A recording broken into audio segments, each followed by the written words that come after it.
本期我请来了我特别喜欢的一位 YouTube 博主，她叫 Katrina Stacie。我从2020年她就读美国哈佛大学的教育学院时就开始关注她了，看着她从上学毕业到备战教师资格考试，再到正式成为一名美国高中老师。今年年初，我从 Katrina 的一条视频里惊讶地发现，她在入职不到半年时就辞去了老师这份工作。这不禁让我想到了之前来过斜杠青年研究所的刘浏。如果你听过那期节目，应该记得这个曾经也是老师，后来辞职去创建教师互助社群的女孩。刘浏当时说，她打算招募志愿者一起制作一本有关教师心理健康的手册。前几天正值教师节，我在朋友圈里发现刘浏的这本小册子已经上线了。当时我既激动又感动。做播客这么久，一大幸福就是看着这些来过节目的嘉宾们依然坚持着他们的所爱，或者是完成了他们当时为自己设下的小目标。说回来，刘浏和Katrina的经历说明，新手教师或者说所有初入职场人的不适应，在国内外都是个普遍问题。此外，Katrina在美国高中教的是一个很特别的学科 Ethnic Studies， 翻译成中文是种族研究或者民族研究，在国内可能并没有所对应的课。其实这门课在美国也非常具有实验性。它的目的是让美国高中生了解包括非裔、亚裔、拉丁裔和原住民等边缘社区群体的历史斗争和取得的胜利。去年，加州才刚刚成为美国第一个把这门课作为高中必修课程的州。而无论是这项决议的通过，还是这门课在校园里的实际推进，都面临了不少阻碍和争议。Katrina 为何选择了这样一个领域？作为一个在美国出生的越南华裔后代，教这门课又让她对自己的身份有了怎样的新认知？此外， Katrina 也谈了谈6年来她兼职做视频博主的收获和感悟。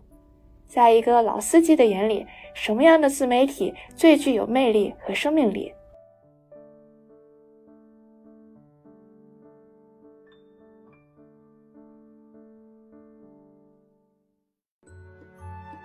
？This is Dedicated, a show where people share about what they are dedicated to. It could be a career or a hobby. They will tell you why they are so into it, or how they become so good at it. I'm your host, Lulu, and making these conversations happen is what I am dedicated to. You can also tell me what you are dedicated to.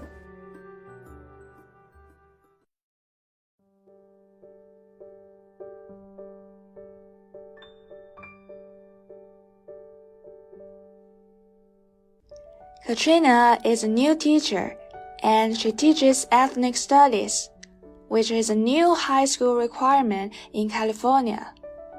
In fact, she started teaching a long time ago, not in a traditional classroom, but on social media platforms like YouTube, where she creates videos on how to live sustainably, reflectively, and purposefully. Once she becomes a real educator, she realized how her YouTube experience has enhanced her teaching career, either by helping her fight the new teacher burnout, or letting her debunk the myths surrounding ethnic studies. So today we have Katrina, and she is a teacher who just started last year, and she's also one of my favorite YouTubers. So I've been following her for the last 2 years, and I watch her go to the education school, start teaching, quit teaching, and go back to teaching again. And she's also been posting videos about her life, her family, her outfit of the day, her monthly reflection, and so on. And I would say she's one of the inspirations that turns me into a content creator as well. Though Katrina is like a video pro, this is actually her first time being on a podcast, and it's a great pleasure to be the one interviewing her, and I hope more people will get to know her and her channel through this podcast. Oh, thank you so much for having me. Yeah, like you said, I just want everyone to know I feel a little bit nervous. This is my first time being on a podcast. Yeah, I just hope we have a good time. I'm really excited and grateful. So Katrina, for those who don't know you already, could you give them a little bit introduction to who you are and what you do? So I feel like this is actually a little bit of a loaded question, but I'm Katrina. I am a LA native, specifically from the San Gabriel Valley, if any of you are familiar. And I'm also an educator, and I'm very passionate about intentional living, about empowering myself, others, and building community as well. Career-wise, I'm at a bit of a crossroads right now where I've dreamt of being a teacher my whole life. Like Sheen said, I studied education at UCI and at Harvard, and I taught several years of summer school, and then when I finally went into my own classroom as a full-time first-year teacher the last school year, it was just so incredibly hard, and I ended up quitting my job in the middle of the school year. So kind of at a limbo. On the other side of that crossroads is social media. I started my YouTube channel at the end of 2016, and it's just been a hobby ever since. And it's opened up so many opportunities that I could have never imagined, like being invited here to a podcast. But it allowed me to dabble in content creation, which led me to apply for a part-time social media coordinator job in 2020. And when I've been doing that job ever since, and when I quit my teaching job, I ended up going full-time into that social media marketing job, and I was promoted to a manager recently. And so I'm currently working as a social media manager for Plain Products, which is a sustainable hair care, personal care brand. But I still definitely, my heart is also, thinking about education as well. So I'm kind of just trying to figure out all of that. Yeah, congratulations on your new role. Thank you. So I guess we will get started with your teacher role. And I know last year you taught your very first full semester, and early this year we learned that you were leaving the teaching profession. And I was very shocked. So it's kind of like seeing my favorite YouTube couple breaking up. It also made me wonder whether that's like a teacher burnout thing, and also made me think about the demands and also the pressure we may put on teacher. Yeah, and also I know you became a teacher during the pandemic, so it must be very hard for someone who new to this profession, and also that would be a totally different setting or environment compared to the usual. Yeah, so tell us about like what happened to you and what made you want to quit. Yeah, I think you're spot on with everything that you said. I find that the question, what made you leave teaching, is such a difficult one. And I think a lot of people often are looking for one singular reason why a teacher left, like, toxic, principal, or some drama with parents. But I think it was the accumulation of so many things. And from what everyone says, the first year of teaching is hard, like incredibly hard. Statistics show that 50% of teachers leave the teaching profession before they reach their 5th year. And so it's just like across the board, even not in a pandemic, it's very difficult. But like you said, adding the pandemic on top of it all, so many of the veteran teachers that I work with, they've been teaching for 10, 20 plus years. They said that the last school year, the 2021-2022 school year, was the hardest. And they felt like first year teachers all over again.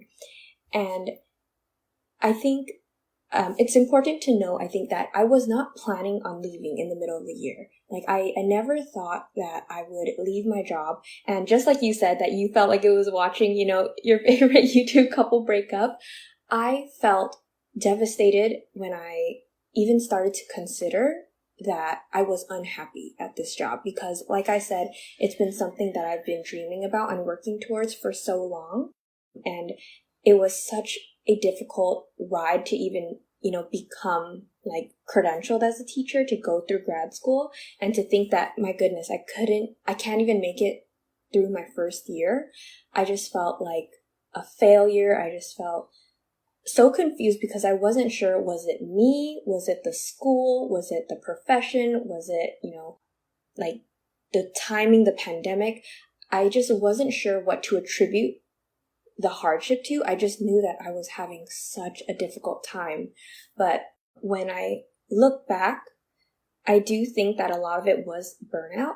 I think that I started the school year in August already burnt out without even knowing it, because I had just finished teaching summer school, and we'll talk about this a little bit later, but it was my first time teaching ethnic studies, and so I spent days and nights and weekends pouring myself into that class because that's how I saw teaching. I saw good teaching as someone who would overwork, and I glorified, being the kind of teacher that would always say yes, would respond to my students at midnight, and just like always thinking about school and thinking about teaching, to the point where I didn't even realize that I was very low on energy by the time the school year started in August. And so as, the days went on, I just felt my mental health declining. And I hesitate to say this because I wasn't clinically diagnosed, but I do think that I was depressed, and I just woke up every day feeling this overwhelming feeling of dread, which is not something that I'm used to. And I felt confused because I was like, well, isn't this my dream job? Why am I feeling so, miserable? And it's not to say that there weren't positive moments, because there were. I loved my students, and even though I didn't feel like the school was a good fit for me overall, I feel like the students and staff that I worked with were so incredible. They were among the most empathetic, mature, supportive group of people that I've ever been a part of. But I think it became a toxic work environment because of what was going on in my own head. I deal with a lot of imposter syndrome, inferiority complex, and more recently I've learned that I do have some perfectionist tendencies, and I think all of that combined made me always feel like I wasn't doing enough. And I think eventually that kind of consumed me, and there was one day during winter break where I was doing my reflection for the year, and I was trying to think of, the words I really wanted to focus on for 2022. And my 3 words were boundaries, happiness, and me. And I had this scary, sudden realization that I needed to leave my job if I really wanted to focus on those 3 words, because all of the reasons why I was staying at that job and, pushing forward for second semester were because of external reasons or fear, the fear and judgment that would come with leaving my job. Yeah. Okay. Yeah. So have you recovered a little bit by taking this break? I think yes, in that I'm able to process it a little bit better, because I think even several months ago, I wouldn't have been able to articulate what I just said. I do have a video where I talk about why I quit teaching, and it's quite similar, but I think with, each day that passes and each time I think about it, I start to gain just a slightly better understanding of what I was feeling and what I was going through. And when I reflect back on my old journals, and just kind of think back, I do think I'm able to look at it more with a sense of gratitude, which I think is a big part of that recovery process, instead of just looking at it like, oh my gosh, I'm so glad it's over. I'm so glad I'm not in the classroom anymore. I really start to reflect and think, I'm really glad that I had such a hard semester. In a weird way, I know it sounds kind of funny to say, but I'm actually so glad that I experienced such a hard time in the beginning of my, my teaching experience, because it has really allowed me to reshape how I view the teaching profession, how I view work in general, and what I want out of a job, and just reevaluating what a work-life balance means to me. And I think that is extremely important moving forward, and I'm glad that I'm having those realizations when I'm younger. I see. Yeah. And I know you just taught another summer school. And also you mentioned it's only like a 5-week program, so it's more like manageable. So yeah, I guess it's probably a good idea to just start with something smaller and see where we can go. Yeah, and I know this is also your second time teaching that ethnic studies course. And I also heard California became the first state to require that course in high school. And this happened or about the same time you started teaching that course. So yeah, I think you're like a pioneer in that field. Yeah, so what put you on that path?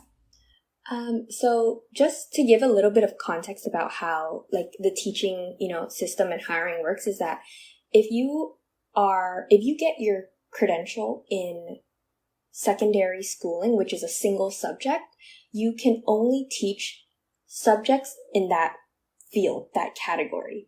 If you go into elementary and you get a multiple subject, you can only teach elementary school. So you can't like just bounce around.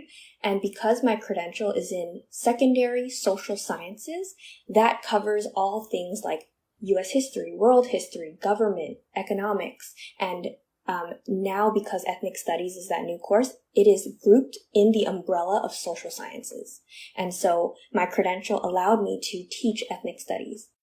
Yeah, because of that, ethnic studies is actually something that I didn't hear about before grad school. Like you said, it's so new. Well, it's not super new because it started in the 1960s with, the strike but it's relatively new in coming to K through 12 schools. Some schools, had it before it became a requirement. But now, like you said, California is mandating that all schools have it as a graduation requirement. I believe by 2025, all high schools need to have it as a graduation requirement. And I think it's so great because that course really is something that I think is transformative for students. It was for me as an adult, and I wish I had it as a student. So I feel so honored to be able to teach it, even, as like a short 5-week course. I see the impact that it has on students, and it's really incredible to be a part of that. Mm-hmm. Yeah, so what is this course about? So ethnic studies is actually, it's both a subject, a course, and also a lens. So it could actually be applied to all the different subjects. Like you could teach math or science with an ethnic studies lens. But the course itself, I think it boils down to looking at U.S. history, more particularly U.S. history, with a focus on the experiences of people of color, whether it's the challenges they face, the contributions that they've been a part of, the accomplishments. It is both the hardships as well as the joy. And another huge part of the course, I think, is community, and is making sure that students, especially students of color, see themselves as part of the curriculum and as part of the class community, with the goal of empowering them to be agents of change in their own lives as well as in the community that they're a part of. Yeah, and also since this course is pretty new, do you have any difficulty like designing this course? Because there might not be that much existing ideas for this course. Yeah, I think because it's so different from, state to state and school to school, and even like class to class, I felt like it was a very daunting task to try to tackle ethnic studies in 5 weeks. I think the biggest challenge was getting over that bump that I will not cover all of ethnic studies. There's no way I'll even scratch the surface of ethnic studies in 5 weeks. And once I really accepted that, I was able to be easier on myself when I looked at my final, course plan, my curriculum outline, and I saw all the gaps and things that I wasn't covering. And instead of, trying to cover every little thing, really focusing on one larger project that I wanted kids to work on and really doing that well. I think that was my priority. And, you had mentioned like there's a lack of, some curriculum sometimes, or even the idea that how to make this class free from discrimination, bias, bigotry. And I believe that there will always be a bias. I tell my students that from the get-go. Once we start, I talk about how history is a production. The way we know history to be, it's people out there deciding what stories were most important to put into that textbook. And we start the class looking at, different textbooks in California, or the same textbook in California and in Texas, and seeing how it looks different once it hits those schools, because a lot of times politics come into play. And I think that it's also important for students to know that there is a bias in the classes they teach, because the teacher comes with biases, the school comes with biases, and if I only have 5 weeks, I have to pick and choose what I'm teaching them in those 5 weeks, which means that I'm going to inevitably be leaving some things out. And so I am favoring certain topics over other topics, largely because of my own confidence. Like I know, okay, I have a good lesson on this, let me put that in the curriculum. But I think it's important that they really recognize that they're only getting a small piece of the larger story of, U.S. history and of ethnic studies. And I make sure to tell them that all the time throughout the course, there's so much that we will not cover. And if they see or learn something that piques their interest, I implore them to dive deeper into that and, spend some time looking into that, whether it's in their own time or in college or whenever. Yeah, I think there might be some other challenges, like maybe not all the parents or all the community members might be embracing the idea of having this course. And also, I think you start teaching this course at a moment where we do see some racial tensions at both local and national levels. Yeah, last year when I first taught the class, I did experience a set of parents. They reached out to me and wanted a meeting, and they essentially said that they did not agree with some of the stuff that I was teaching in my class. I was teaching about intersectionality and about oppression, and they were accepting that they think it's good to learn about, and they were open with the idea that their daughter would learn about new things, but they were very sure to tell her that they hold certain values that didn't quite align with the class, and it was important for her to kind of remember and maintain those values. I went into that meeting really hesitant. Of course, I was like, my first time teaching the class, I'm getting parents that are unhappy with what I'm doing. It's the first week of school. But I think the important part is to let them know the reason why we want to have this class. And I tell my students that this class is extremely controversial. People look at it as a class that is promoting hate, promoting division. I can understand why people are hesitant about this course, especially if they've never stepped foot in the classroom.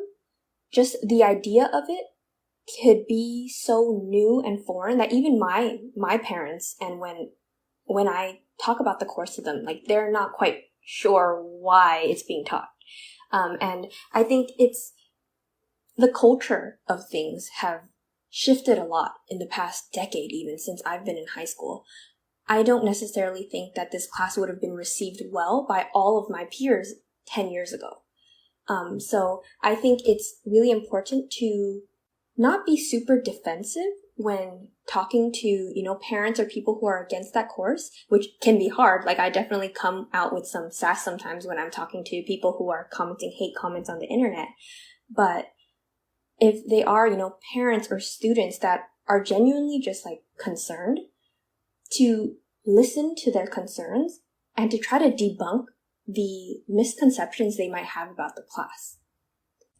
I see. Yeah, and also I've seen you sharing how you prepare this course and how you teach this course, what you get from this course on your YouTube channel and Instagram. I think that's also like a great way to maybe change some people's mind or just encourage them to rethink this course. Yeah, I'm really glad you said that because I think that is a big reason why I want to share my lesson plans and what I do in ethnic studies online. One, I love documenting things, as you know, and I love reflecting. But I also think that it's really important because there's so much said about ethnic studies classes, but people are rarely given a chance to see what goes on in classes because you don't just walk into a school. And so I think it's a really great opportunity that I have to share with people, educators and non-educators alike, what goes on in the class and how students are responding to it. Because yes, people, like whether it's haters, politicians, parents, whatever, they can say stuff about the class, but they're not the ones actually taking the course. And hearing anecdotes and experiences from the students who are actually the ones coming in every day, I think that's what we should be focusing on. And I sometimes think that there's such a huge gap in all of these conversations because they're forgetting about the main target audience of ethnic studies, the students. And we should really be hearing about what they think and what their feedback is on the class. And I use that as, data for how to move forward with what's working, what's not. Yeah, I think as you said, I think you were taking this daunting task as a first-year teacher, so I think you really did a great job. So thank you so much.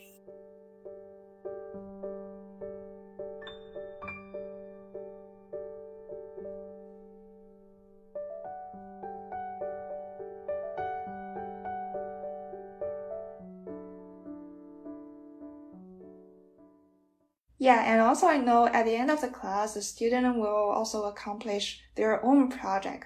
Yeah, just wondering, what is the most impressive student project you saw? So to give some context to the listeners about the kind of project, so at the end of the summer school course, students all have to create a children's book based on an aspect of their identity. And throughout the course, I have them start reading children's books and analyzing them to give them just some starting points and examples of what their project could look like. And in the 2 years that I taught it, the final projects were so incredible. And they know from the beginning that these books will be public. Other classmates are reading their books. It's not something that only I see.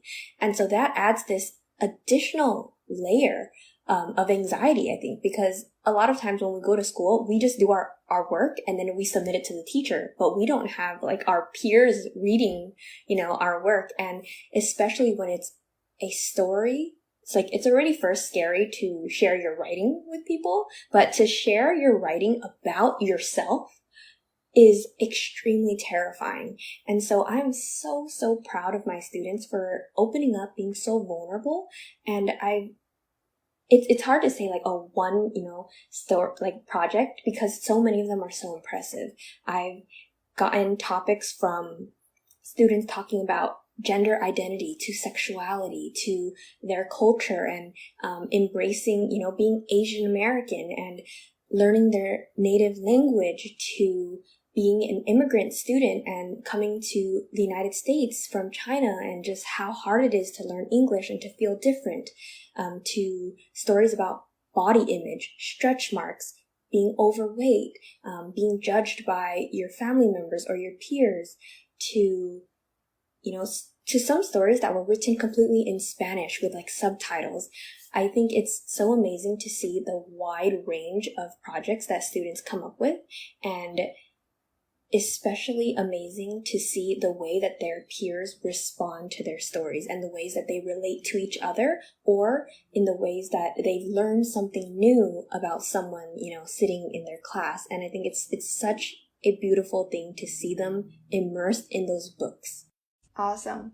Yeah, and I assume this course also make you reflect on your own identity. And that also reminds me of the video you did in the Asian American and Pacific Islands Heritage Months. And from that video, I know more about your family and also the neighborhood you grew up in, and also the pride and the struggle, all the stuff. Yeah, and also I got to know that you come from a Chinese Vietnamese family. And I assume that is something distinct from both the Chinese experience and also the Vietnamese experience. Yeah, so I do think it's a very particular experience because, like you said, it's very different from families who, come from China, and then very different from Vietnamese families from Vietnam. So to kind of reiterate, my parents were born in Vietnam. So we'll go backwards a little bit. My grandparents are all Chinese. My dad's side is from Chaozhou, so they're Chu Chao from China. My mom's side is from Fujian. Is that how to Fujian? And then that's also, in China. My grandparents ended up in Vietnam as adults. A lot of people were leaving China at the time to find, jobs in other neighboring countries. And so they ended up in Vietnam, but they lived in basically the Chinatown of Vietnam. It was called Zheleng, and basically all of their neighbors were Chinese. And so they lived in South Vietnam, in Saigon at the time, and in their neighborhoods, they would speak Cantonese as the language, and in school they learned Mandarin. Even though they were in Vietnam, they would learn Mandarin in school. So they were very closely tied to their Chinese culture. They identified as Chinese, but they grew up in Vietnam, and like many during the Vietnam War, they were looking to leave after the war ended and the South lost. And so when they arrived here, my parents, eventually, they come up, they ended up in San Gabriel Valley, is filled with a lot of other families who came from Vietnam. And so a lot of my peers growing up, we're Chinese or Vietnamese, but our families are from Vietnam, and our parents came as a result of the Vietnam War. Because of that, you have this immigrant experience, but you have this refugee experience. And you have this experience of you didn't really want to leave your home country, but you felt like there was no other choice. And I think that is very different than a lot of the new wave of immigrants coming, especially from China. I think they come with, more money and just a different circumstance. My parents, they had no money when they came here.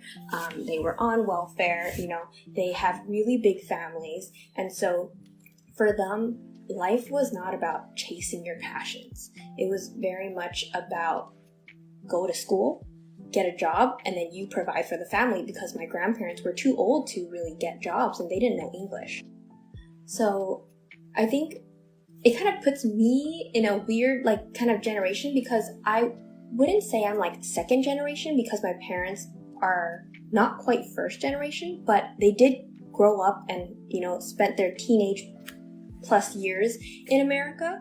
And because of that, I feel like my sister and I are kind of in the 1.5 generation of American, and it puts us at a place of privilege a lot of times, because my parents do speak English.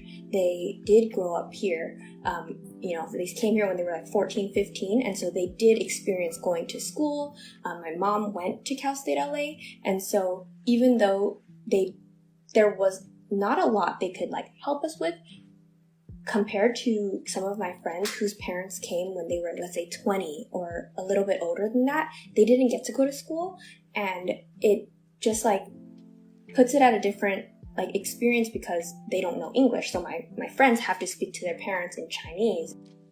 Just those few years actually make a big difference in the experience that happens when you come to the United States. So that's a little bit of background on my family, where I grew up, because there were so many other, people who had the same background. My city is essentially half Hispanics, majority of people coming from Mexico, half Asians, a lot of times people coming from Southeast Asia at the time, like specifically Vietnam, Chinese people, Vietnamese people. And because of that, I never felt like a minority growing up. I felt very comfortable with, being Asian. If anything, I got serious culture shock going to college and seeing other people that were not Chinese, Vietnamese, or Mexican. That was a huge adjustment period for me going to grad school, where I became an actual part of that minority group. So I am so happy to be, from the San Gabriel Valley. I think it really lends itself to an experience where I grew up really embracing my culture and not feeling ashamed to be Chinese, to bring, Chinese food to school, and to put Salon Pass or Tiger Balm on my body. Yeah. I see. Yeah, so you are the case of immigrants.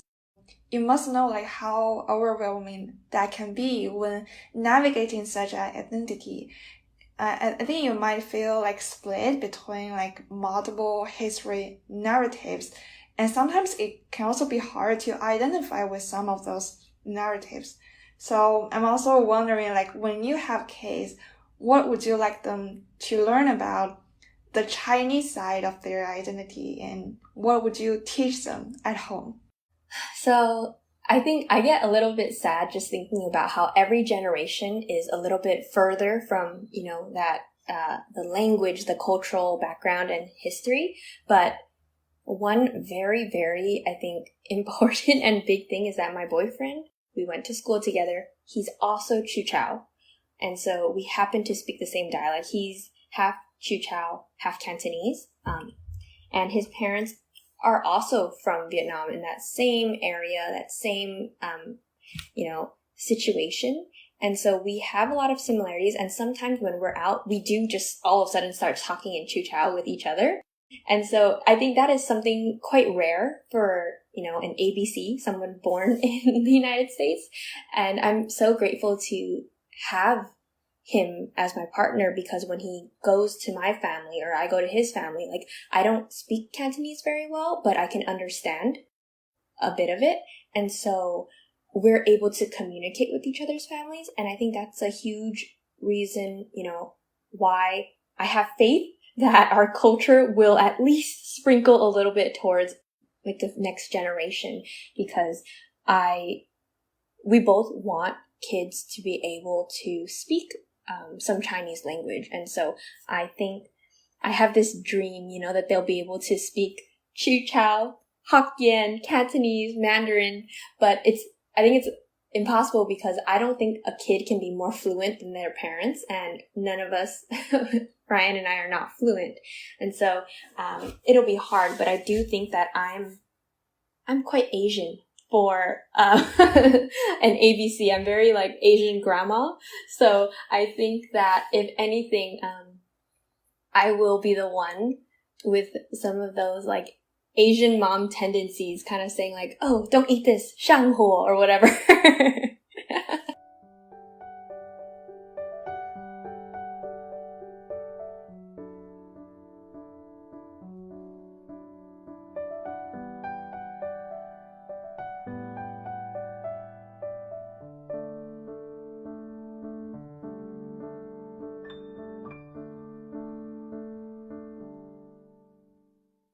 And another very big part of your life would be creating content on social media.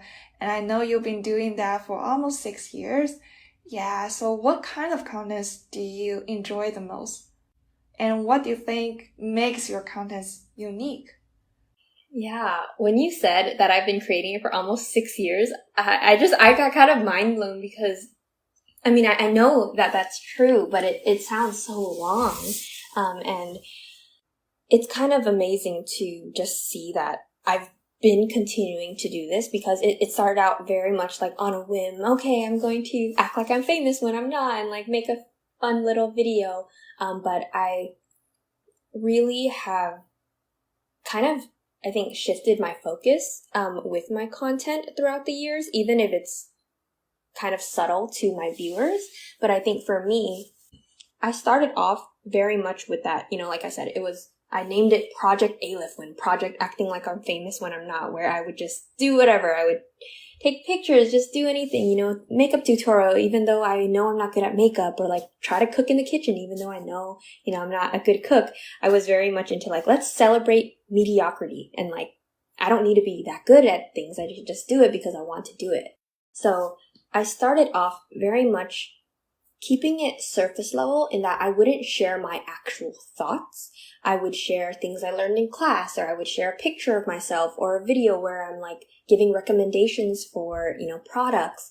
But I was so scared to actually talk about myself.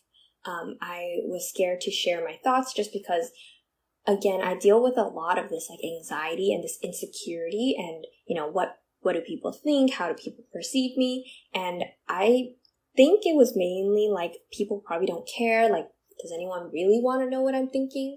And I think one of the biggest changes in these 6 years on social media is that I've become more confident with myself and in who I am, what I enjoy, what I think, what I feel, and with sharing that with others. I think if people knew me in person or followed along with me at all on social media, it seems like I share so much. I like just talk about whatever. I'm very open, but that wasn't always the case. I was someone growing up who was very scared of sharing my opinions because I didn't want to be wrong. I was scared of failure. I was just never felt like I was right. I never felt like I was smart enough to have an opinion. And slowly, like I remember it started with just a vlog that I made in 2019 where I was like, okay, let's spend a little bit of time talking about how I feel about grad school courses and, thinking about how hard it is and seeing that, okay, people seem to enjoy that. Let me try a little bit more. And so slowly I've started to turn my content into actually speaking about my thoughts instead of just sharing things that other people are saying. Maybe I should share things that I'm actually thinking about. And people responded pretty well to that. And I think that has allowed me to build confidence in, sharing what I think and also just learning out loud. Like I could be wrong. I could change my mind. And I think a lot of people experience that. Like it's, that summer of 2020 where people were using social media as a way to educate themselves and others. I think that was really a peak in like I started to share a lot more about different topics. But even before that, I started to dive into sustainability and I started learning about that. And it was something super interesting and I became really passionate about it. But I was so scared to talk about it because nobody I knew was talking about that stuff. And the sustainability space looked like they only valued people who were doing like perfect sustainability.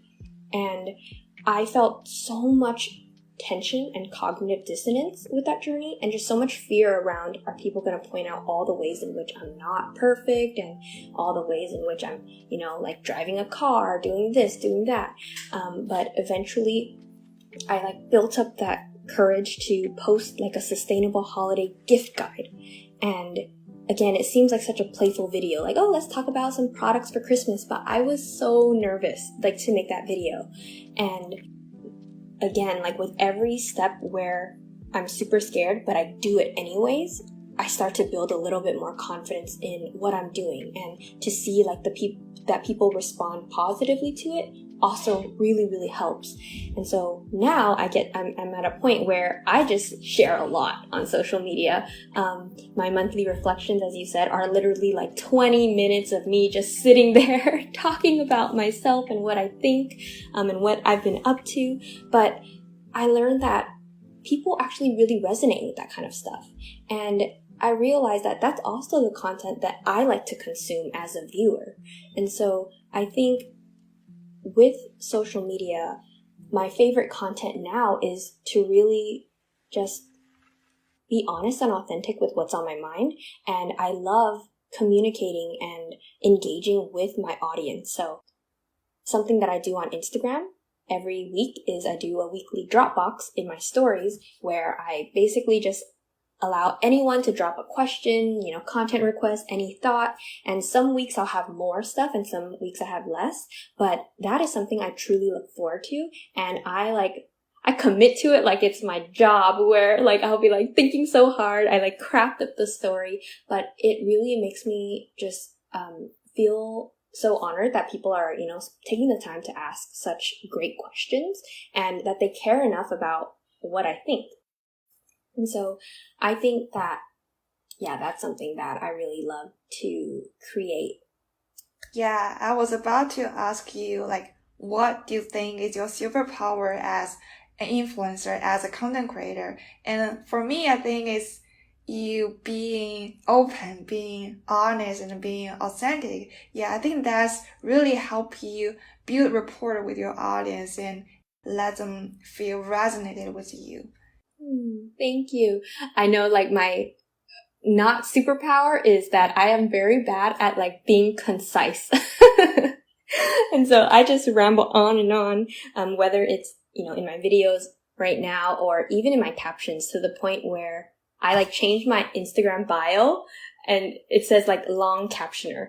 But not that I think it's such a bad thing. I do think it's actually something great too, because I think that long form storytelling is something that I learned to be better at, and to be able to captivate someone to read the beginning of my story until the very last word, which is super long, so many paragraphs, I think is so amazing. And so I'm just grateful that, like you said, I've built that relationship with a chunk of my viewers to the point where they care enough to actually read. Because if you look at any, statistic, working as a social media manager, all we're learning to do is we have to adapt to social media, and it's all moving towards being super short, being 6 seconds. People are just paying attention for a little bit of time, so you need to get your point across in 5 seconds.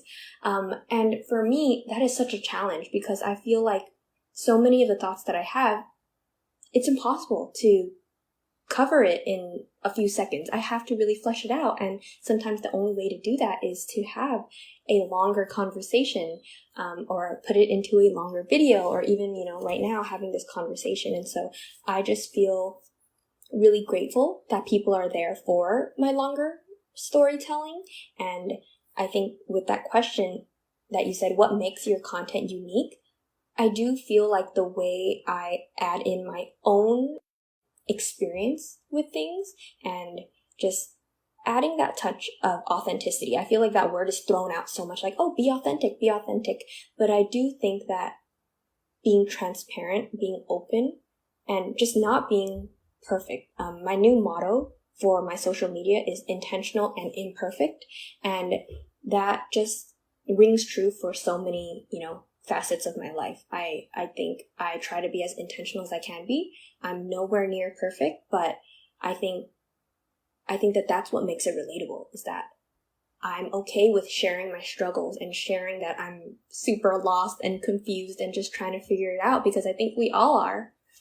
Yeah, I feel people who love listening to podcasts will love your content, because I think they're the most patient people and they always love long conversations.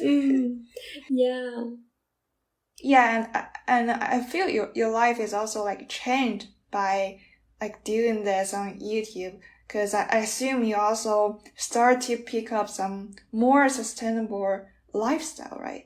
Yeah, so I think YouTube, my journey on Instagram and all of that is just, I can't tell sometimes if it's did that influence, my lifestyle changes and my growth, or is it the other way around? And when I do learn and change, my content kind of shifts as well.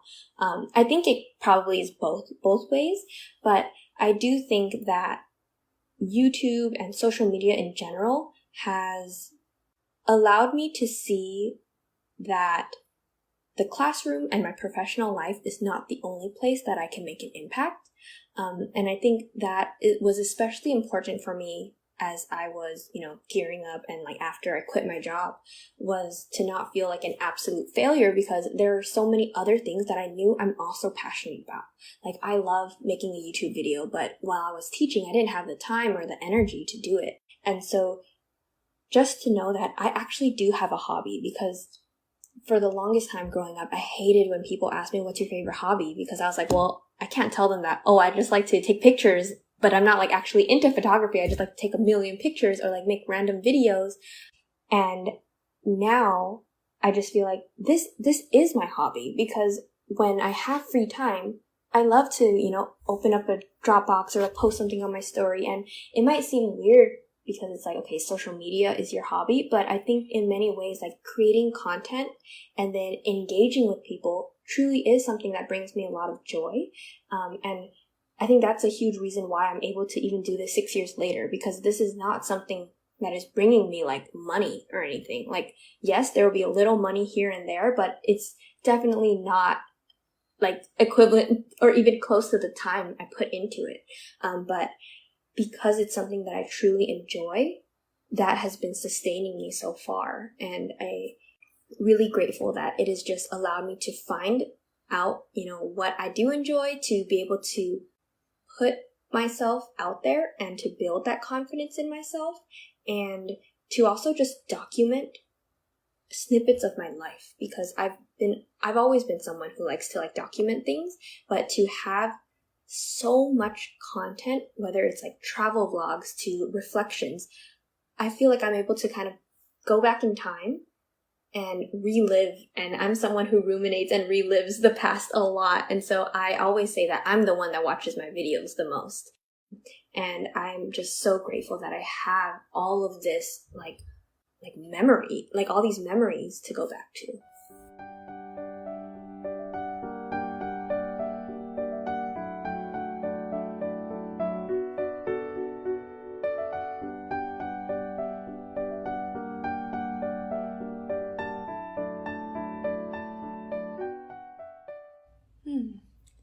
Awesome.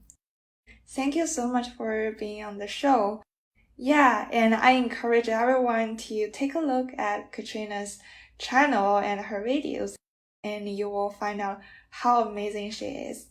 Oh, thank you so much. And you too, I just want to say that I think it's amazing that you're doing this. I feel like, a podcast and bringing other people into your work is so incredible. And I think it's something that shouldn't go unnoticed, because for me, like I make my videos, but it's just me. Like it's a single project most of the time. And so for you to reach out to a stranger on the internet like me and to have that confidence, to come up with these questions, to record and to put yourself out there is a lot. And it's a lot to be proud of. And so I'm really grateful to be part of your journey on the internet as well. Yeah, and I'm so excited to hear you live. Oh, that means so much. Thank you. Thank you so much for having me. It was really great. And yeah, I'm excited for this. Hey, thank you for listening. If you like our episodes, subscribe to Dedicated on Apple Podcasts, Spotify, or wherever you're listening right now. If you want to follow us on socials, you can find us at Dedicated FM on Twitter and Instagram. If you want to contact us, our email is dedicatedfm2022@gmail.com. I hope you enjoy.